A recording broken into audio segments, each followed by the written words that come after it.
एक ऐसी विभूति हैं, एक ऐसे व्यक्तित्व हैं जिनकी मैं बात करूं तो शब्दों से उनके बारे में कहना कठिन है। और जिस तरह की एक, जिसको कहना चाहिए कि गंगा उन्होंने बहाई है, नर्मदा उन्होंने बहाई है, और उसमें भी बहुत कई बार ये आरोप भी लगता है कि बड़ा आडंबर हो रहा है, लेकिन उनके साथ ये सारी चीज़ें अभी तक हमने नहीं देखी हैं। लोग आते हैं, ये उनकी आस्था है, और लोग आते हैं तो बेवजह तो नहीं आते हैं। उनके मन में कुछ भाव ऐसे होते होंगे उनको लेकर कि वो उमड़ पड़ते हैं किसी सैलाब की तरह, किसी सागर की तरह।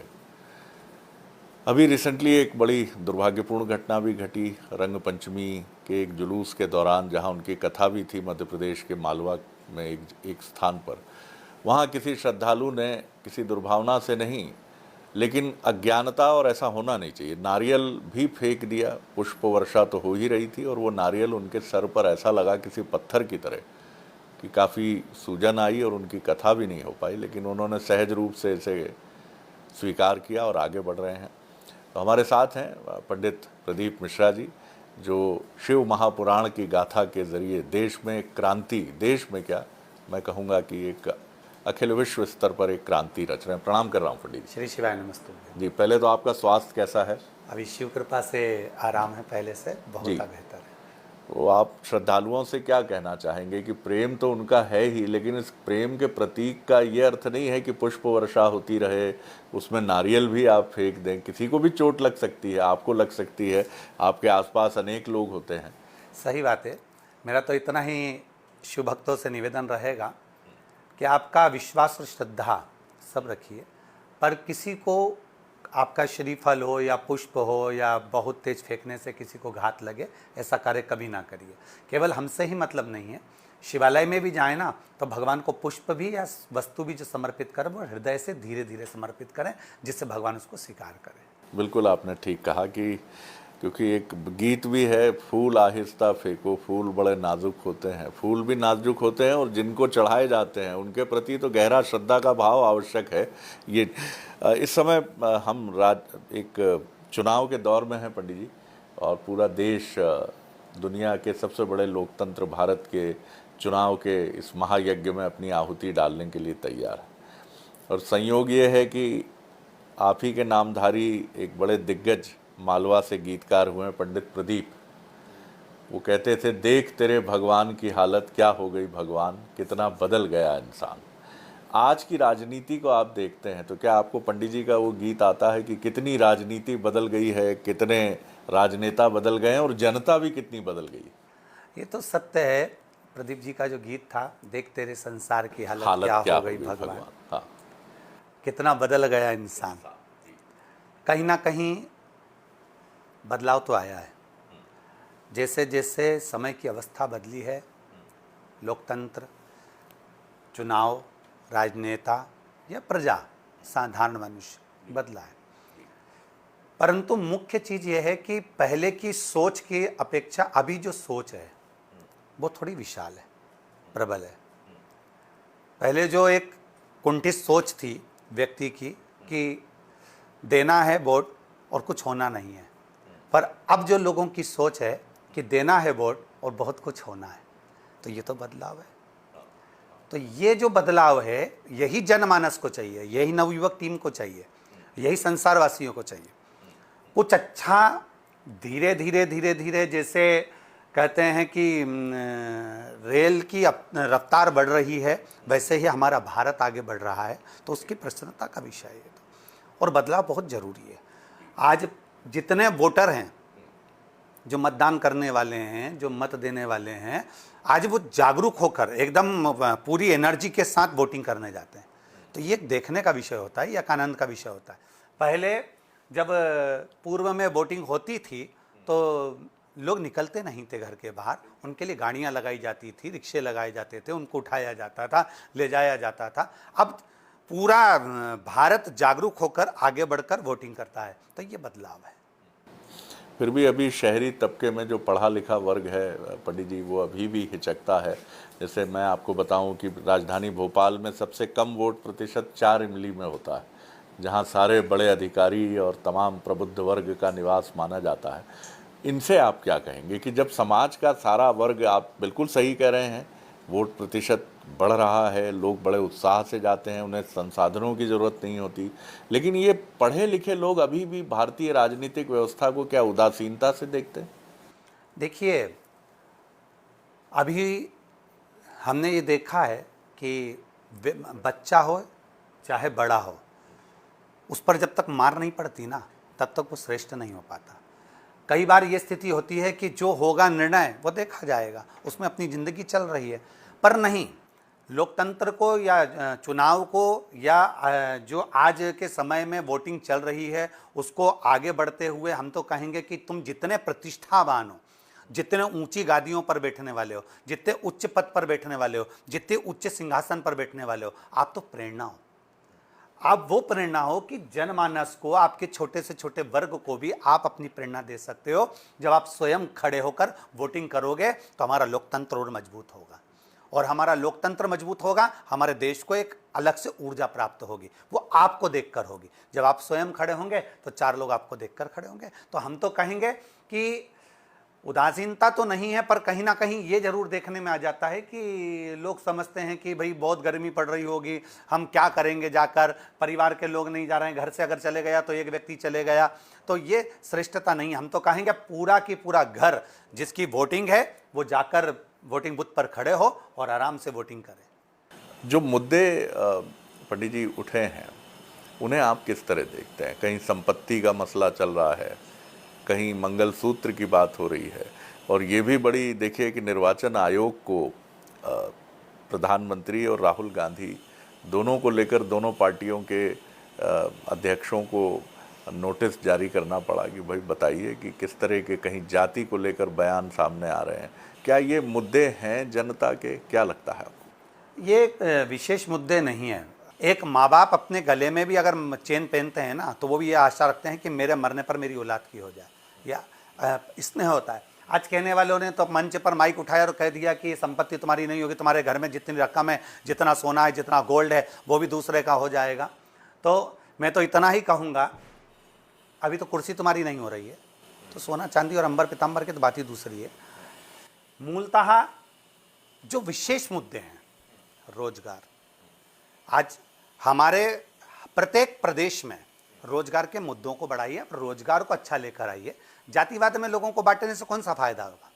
आप जितना जातिवाद में बांटे हो, पूर्व में बांटते आ रहे हो, तो आज बड़ी मुश्किल से पूरी जातियों को राम के माध्यम से, शिव के माध्यम से, कृष्ण के माध्यम से और जोड़ने का प्रयास किया गया है कि ये सब जातियां, चाहे वो एक साधारण सा भील था, एक साधारण सी शबरी थी, परंतु वो किसी ना किसी रूप में जुड़कर राम के हृदय में विराजमान हो, ऐसा सबको जोड़ा गया है। हमारे भारत में विदेश के बच्चे पढ़ने के लिए आते थे काशी विश्वविद्यालय में, आज वापस वही विश्वविद्यालय में विदेश के बच्चे पढ़ने कितने आ रहे हैं, अब ये देखा जाएगा। मेरे भारत में जितनी रेलें चल रही हैं वो कितनी उन्नति कर रही हैं, वो कितने प्रोग्रेस कर रही हैं, जितनी रोडें बन रही हैं, 1 घंटे में 100 किलोमीटर की रोड आज बन रही है, शायद दुनिया में कहीं नहीं बन सकती। तो ये विकास ही तो है। आज जनमानस को ये नहीं देखना है कि जाति किसकी है, कौन जाति में टूट रहा है। आज जनमानस को ये देखना चाहिए कि हमारा लोकतंत्र और हमारा आने वाला समय कितना मजबूत हो सकता है। बहुत गहरी बात आपने कही है।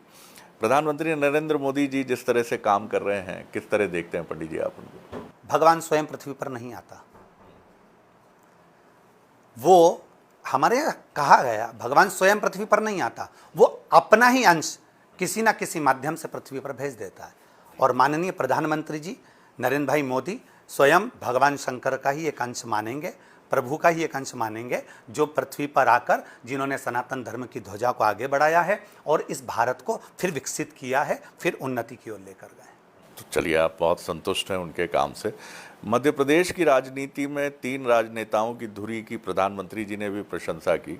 इनमें एक वरिष्ठ हैं जो 18 साल मुख्यमंत्री रहे, और संयोग से भारतीय सनातन परंपरा और भारतीय अर्वाचीन जो परंपरा है उससे ही जुड़े नाम भी हैं, डॉक्टर मोहन यादव, विष्णुदत्त शर्मा और शिवराज सिंह चौहान। शिवराज जी को दिल्ली ले जाने की बात की है प्रधानमंत्री जी ने कि मेरे साथ काम किया है। मोहन जी के काम की बड़ी प्रशंसा। कैसे देखते हैं आप मुख्यमंत्री जी के काम को? मध्य प्रदेश के निवासी हैं, नागरिक हैं आप।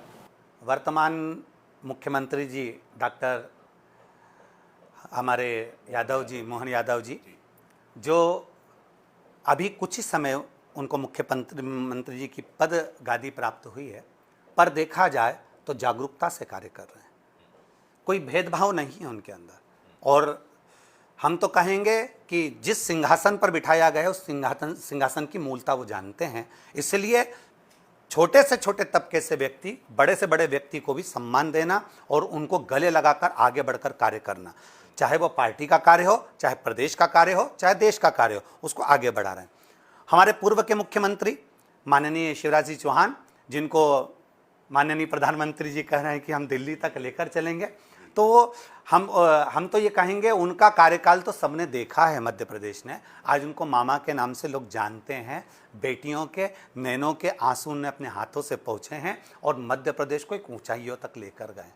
उस ऊंचाइयों तक लेकर गए हैं जहां मध्य प्रदेश पहले नहीं था, जहां बिजली का संकट गरमाया हुआ था, जहां रोडों में खड्डे पड़े हुए थे, भोपाल से इंदौर गाड़ी जाती थी तो 7 घंटे में पहुंचती थी, जहां की रोडें इतनी अच्छी हो गई, जहां का विद्युत विभाग अच्छा हो गया, जहां का प्रशासन वर्ग अच्छा हो गया, और जहां आज लोग अपनी शान से जीते हैं, वो मध्य प्रदेश है। जो हृदय में विराजमान है भारत की, वो मध्य प्रदेश साधारण नहीं है, जिसको शिवराज जी ने बहुत आगे तक पहुँचाया है और दिल्ली पहुँचने के बाद भी आगे पहुँचाएंगे। और विष्णु जी की बात कहें तो वो भी कहीं ना कहीं किसी न किसी रूप में हमारे प्रदेश को संभालते रहे हैं, तो वो भी एक उच्च पद पर बैठे, ये हमारी इच्छा है। आपका रुद्राक्ष एक आस्था का गहरा प्रतीक है जो आपके माध्यम से श्रद्धालुओं को मिलता है, लेकिन जीवन रूपांतरण अगर उनको करना है तो जीवन रूपी इस कुरुक्षेत्र में शस्त्र लेकर, कर्म रूपी शस्त्र लेकर लड़ना तो उन्हीं को है। हमने एक पूर्व में भी पहले एक बात कही है कि जितने सांसारिक, चाहे वो संत हों, साधु हों, सन्यासी हों, तपस्वी हों, साधारण मनुष्य हो, उसकी मति श्रेष्ठ होना चाहिए। और कोई गृहस्थी है तो उसकी श्रीमती श्रेष्ठ होना चाहिए। मति और श्रीमती अगर ये दोनों श्रेष्ठ है ना, तो व्यक्ति ऊंचाइयों तक पहुंच जाता है। हमारे यहाँ पूर्व में कहावतों में कहते आए हैं कि किसी न किसी के आगे बढ़ने में कोई नारी का हाथ होता है, मतलब शक्ति का हाथ होता है। शिव भी शक्ति के बिना अधूरे हैं, भगवान राम भी सीता के बिना अधूरे हैं, भगवान कृष्ण भी राधा के बिना अधूरे हैं, भगवान नारायण लक्ष्मी के बिना अधूरे हैं। अर्थात उनको उच्च पद तक पहुंचाने के लिए किसी न किसी नारी का हाथ होता है, ये निश्चितता है, बिल्कुल सत्य है। तो हमारा तो इतना सा कहना है कि जनमानस में अगर बात पहुंचती है तो हम तो इतना जरूर कहेंगे कि केवल घर में बैठ जाना या एक स्थिर तत्व में कि जो हो रहा है भाग्य के भरोसे बैठ गए और जो होगा देखा जाएगा, ना ना ना। आप अगर मेहनत ही नहीं करेंगे, आप अपना कर्म ही नहीं करेंगे, जैसे पूर्व में हमारे एक शब्द को लोगों ने काट लिया था, आपके स्मरण में होगा कि बेलपत्री पर शहद लगाइए, शिव जी को चढ़ाइए, आप पास होंगे। उसके आगे का लोग दिखा नहीं पाए। उसके आगे क्या बोला था कि आप जितनी मेहनत कर सकते हो उतनी करिए, एक एक किताब को रट्टा टोटा बनकर उसको पढ़ लीजिए, उसको अपने जीवन में उतार लीजिए। उसके बाद जब आप एग्जाम देने के लिए जा रहे हो तो शिव रूपी विश्वास पर एक बेलपत्र शहद का चढ़ाकर फिर जाइए। तो ये लोग समझते नहीं है, मेहनत नहीं कर रहे ना, अपना कर्म नहीं कर रहे। आज का व्यक्ति ये सोचता है कि हाँ अब दुकान खोलकर बैठ गया हूं और इसमें बस ग्राहक आएगा और मेरा व्यापार चल जाएगा। नहीं, उसका प्रचार आपको करना है, 4 लोगों से आपको मिलना है, अपनी दुकान के लिए आगे आपको बढ़ना है, उस दुकान के गेट पर खड़े होकर आपको सत्कार करना है, आपको आगे बढ़ना है, तो ही तो कोई व्यापार के लिए आगे बढ़ेगा। अगर आप किसी को अंदर प्रवेश ही नहीं दे रहे हैं, आप किसी को मान ही नहीं दे रहे हैं, आप कुछ कर्म ही नहीं कर रहे हैं और बैठे हैं भाग्य के भरोसे कि बस ये अंगूठी पहन लेंगे तो भाग्य बदल जाएगा, ये ग्रह बदलेगा तो भाग्य बदल जाएगा, ऐसे करते करते तो कितनी बार पत्रिकाएं दिखा लेते हैं, कितनी बार ज्योतिषी के पास पहुंच जाते हैं, कितनी बार अंगूठियां बदल कर देख लेते हैं, कितने ग्रह बदल कर देख लिया, पर व्यक्ति वहीं की वहीं रह जाता है। तो उस पर भरोसा ना करते हुए अपने भाग्य के साथ में अपने कर्म पर भरोसा करिए। आप मेहनत बहुत करिए, आप जितनी मेहनत कर सकते हो, जितनी मेहनत कर सकते हो जी जान से, हम कहते हैं व्यक्ति की जितनी कैपेसिटी होती है ना उससे दुगनी मेहनत करिए। वाह, तो उससे मेहनत का जो फल मिलेगा वो खाली नहीं रहेगा। वो बहुत सुंदर बात आपने कही। आपने एक बड़ी दिलचस्प बात ये भी कही कि मति और श्रीमती दोनों श्रेष्ठ हों तो उन्नति, तो आपके साथ तो ये दोनों ही हैं। तो आज आज अपनी अर्धांगिनी का भी नाम लेकर बता ही दीजिए क्या उनका शुभ ये नाम? तो बिल्कुल सत्य है, मति श्रीमती बिल्कुल श्रेष्ठ होना चाहिए। हमारी धर्म पत्नी है श्रीमती जिज्ञासा मिश्रा। जिज्ञासा मिश्रा, तो वो उन्होंने हमको हमेशा हर पल कभी भी धार्मिक में या अपने अध्ययन में या अपने भगवान शिव की भक्ति में कभी आड़े ऐसा अड़ंगा नहीं दिया। उन्होंने हमेशा एक ही बात कही कि आपकी भक्ति प्रबल है, इसको और उज्जवल करिए, आपका विश्वास प्रबल, इसको और उज्जवल करिए। और आज शिव तत्व तक पहुँचे हैं तो ये शिव शक्ति का ही कहीं प्रभाव। निश्चित तौर पर, और ये बहुत उनको प्रणाम है कि परंतु एक बात है, आज तक किसी न्यूज़ चैनल पर हमारी धर्मपत्नी का नाम नहीं आया है। नहीं, हमें लगा कि आपने इतने प्रेम से, और आपने सही कहा कि हर सफल व्यक्ति के पीछे एक स्त्री का हाथ होता है, और निश्चित तौर पर वो माँ, बहन और जीवन संगिनी के रूप में ही वो आगे बढ़ती है। आगे आप कैसे देख रहे हैं चीज़ों को? समाज में बड़ी विकृतियां हैं जी इस समय, और इसका सबसे बड़ा कारण है कि हमारे हाथ में जो मोबाइल है ये अश्लीलता का भी दूसरा नाम हो गया है। आज कहा जाता है कि भारत दुनिया के उन देशों में है जहां अश्लील सामग्री सबसे अधिक इंटरनेट के ज़रिए देखी जाती है।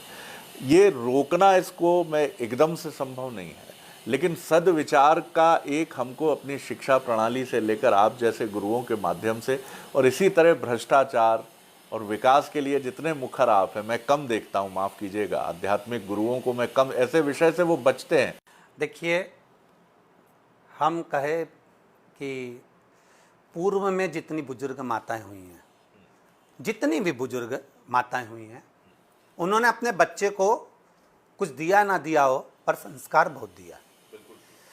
पूर्व में जो दिया वो संस्कार बहुत दिया, और वो संस्कार उनके पास में ना मोबाइल था, ना वो कॉलेज पढ़ी थी, ना वो विशेष कोई अंग्रेजी स्कूल में पढ़ी थी, ना उन्होंने सीबीएसई कोर्स किया था, परंतु उसके माता पिता ने जो उसको दिया था संस्कार के रूप में, उसने अपनी औलाद को दिया। अब आज के ज़माने में कोई कहे कि मेरा बेटा स्वामी विवेकानंद बन जाए, आज के ज़माने में कोई कहे कि मेरा बेटा रामकृष्ण परमहंस बन जाए, आज के ज़माने में कोई कहे कि मेरी बेटी मीराबाई बन जाए, कर्मा बन जाए, नामदेव बन जाए, तुकाराम बन जाए, और बहुत कुछ मेरे बच्चे बन जाएं, तो बहुत कठिन है। क्योंकि ना माँ को फुर्सत है मोबाइल से, ना बच्चों को फुर्सत है मोबाइल से। एक छोटा सा बच्चा भी अगर भोजन करने बैठता है तो माँ पहले उसके हाथ में मोबाइल पकड़ाती है, तब बच्चे के मुख में निवाला जाता है, और माँ उसको खींच कर लाती है, फिर मोबाइल हाथ में पकड़ाएगी, तब उसको कुछ खिलाएगी। परंतु पूर्व के समय में अगर माँ अपने बच्चे को अगर भोजन कराती थी तो कुछ कहानी सुनाते सुनाते भोजन करा देती थी, कुछ संस्कार देते देते भोजन करा देती थी। अब आज के समय में अगर हम अंदाजा लगा कर बैठे, क्योंकि बच्चों के लिए हर माँ ये सोच के बैठी, मेरे बच्चे को डॉक्टर बनाना है, मेरे बच्चे को इंजीनियर बनाना है, मेरे बच्चे को ये बनाना है। आप खूब बनाओ, डॉक्टर बनाओ, इंजीनियर बनाओ, कमिश्नर बनाओ, तुम्हारी मर्जी पड़े वो बनाओ, पर सबसे पहले संस्कारित बनाओ, नहीं तो बुढ़ापे में 2 रोटी कौन देगा, बुढ़ापे में भोजन कौन देगा। संस्कारित बनाइए, आप जितना दे सकते हो दो। बच्चों से भी निवेदन करता हूं कि मोबाइल का यूज़ करना आप खूब अच्छे से करो, मना नहीं है, मोबाइल का प्रयोग करना है खूब अच्छे से करिए, पर उसका भी तो टाइम निश्चित करिए। ट्यूशन का समय होता है, हमारे कहीं जाने का समय होता है, ट्रेन का समय होता है, फिर मोबाइल का समय क्यों नहीं? मोबाइल दिन भर ही चलता है, सुबह से लेकर रात तक। सुबह 8 बजे से आँख खोलते समय मोबाइल हाथ में रहता, रात्रि को 10 बजे तक सो रहे हो तो मोबाइल हाथ में रहता, तो उसका भी तो समय निश्चित होना चाहिए। जब हमारा स्कूल का समय, सब्जेक्ट का समय, हर एक समय निश्चित है, तो मोबाइल का समय भी निश्चित करिए। उस मोबाइल के समय को निश्चित करोगे तो निश्चित है कि आपकी बुद्धि और विवेक काम करेगा, और आप कहीं ना कहीं कुछ अच्छा सोचोगे, चाहे केवल अपने परिवार के लिए अच्छा नहीं, और राष्ट्र के लिए भी सोचोगे। आज जनमानस में कहीं ना कहीं कुछ ना कुछ उपद्रव मचता रहता है। क्यों मचता है? क्योंकि आप उस पर ध्यान ही नहीं दे रहे हो ना। आपको केवल अपना परिवार दिख रहा है, आप स्वयं दिख रहे हैं, आपने उस चीज़ को देखा ही नहीं। आपके पड़ोस में क्या हो रहा है आपको मालूम ही नहीं है आज के समय में, तो आप उस पर भी तो ध्यान देंगे तो राष्ट्र को संवरने में देरी नहीं लगेगी। एक शब्द है अंग्रेजी का पंडित जी, इन्फ्लुएंसर, जो प्रभाव डालते हैं बहुत समाज पर, अपने व्यक्तित्व से, अपने कृतित्व से। आप उनमें हैं, और आप जैसे और जो आध्यात्मिक गुरु हैं, मैं अवधेशानंद जी की बात करूं, मैं श्री श्री रविशंकर जी की बात करूं, मैं जग्गी वासुदेव जी की बात करूं, ऐसे संतों की संख्या, ऐसे आध्यात्मिक व्यक्तित्वों की संख्या बड़ी प्रभावी है। ऐसा एक विचार मन में आता है कि अगर आप लोग वर्ष में एक बार बैठें, सारे संत, कश्मीर से कन्याकुमारी और उत्तर से दक्षिण, पूर्व से पश्चिम, पश्चिमोत्तर तक, और सब बैठकर तय करें कि समाज की दिशा क्या है। जैसे कुंभ में संतों का एक सम्मेलन होता है, तो जो आप लोग, क्योंकि आपका और करोड़ों लोगों तक आपकी पहुंच है, आप बैठकर तय करें कि हमें क्या बात करनी चाहिए इस समय, समाज की दिशा कैसी हो रही है। क्योंकि व्यक्ति का मोक्ष की तरफ उसका बढ़ना उतना आवश्यक है, लेकिन सामाजिक विकास और देश और उसके चरित्र का उत्थान भी उतना ही आवश्यक है। बिल्कुल सत्य विषय है, आपने बहुत अच्छी बात कही है कि चाहे वो उत्तर से दक्षिण हो, चाहे पूरब से पश्चिम हो, जितनों ने भी विद्वत जन जितने हैं, जितने इस हमारे धर्म को कुछ ना कुछ दिए हैं, जिन्होंने वेद और पुराण और शास्त्रों को जनमानस तक पहुंचाया, उन सबको एकाग्रित होना चाहिए। और हम कहते हैं कि केवल मंच पर नहीं, मन में भी एकाग्रित होना चाहिए। मंच की एकाग्रता मूल नहीं है कि मंच पर दिखेंगे बहुत सारे तो ये लगेगा कि बहुत बड़ा मंच है या बहुत विद्वान संत यहाँ एकत्रित हुए हैं। उनकी विद्वत्ता मन तक भी पहुंचना जरूरी है। जैसे आपने कहा कि हमारे धर्म के प्रति, समाज के प्रति और हमारे देश के प्रति कुछ अच्छी चीजें उस एकाग्रता में प्रकट हो, और बहुत जरूरी है। और हम तो कहेंगे जब विशेष सभी संतों का जब मिलन होता है तो उसमें मंथन में जैसे मक्खन निकलता है तो कुछ ना कुछ अच्छा निकलता ही है। और आपकी ये बात बहुत सुंदर है। हम भी प्रयास करेंगे कि भारत के सभी संत एक जगह पर एकत्रित हों और आने वाले समय में उनका जो मंथन रूपी मक्खन निकले वो जनमानस तक पहुंचे। आज आप करोड़ों हृदय में हैं श्रद्धालुओं के, लेकिन कोई ना कोई संत समकालीन ऐसा होगा जो आपको भी बहुत प्रिय होगा, जिसको आप भी बहुत ठहर के सुनते होंगे। कोई है ऐसा व्यक्तित्व? देखिए, संतों में शुरू से जो सुनने का एक लक्ष्य बनाकर रखे हैं वो मुरारी बापू जी को सुनने का लक्ष्य रखा है।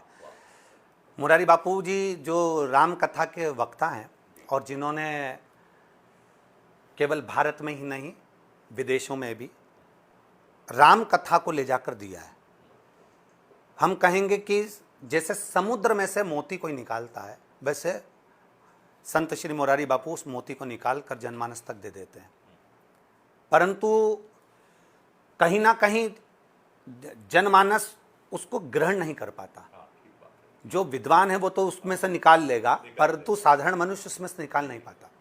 पर उन्होंने एक बात बहुत सुंदर कही अपनी कथाओं में, वो हमेशा कहते रहते हैं कि राम नाम को ही पकड़ कर बैठ जाओ तो ही पार हो जाओगे, तो हो जाएगा।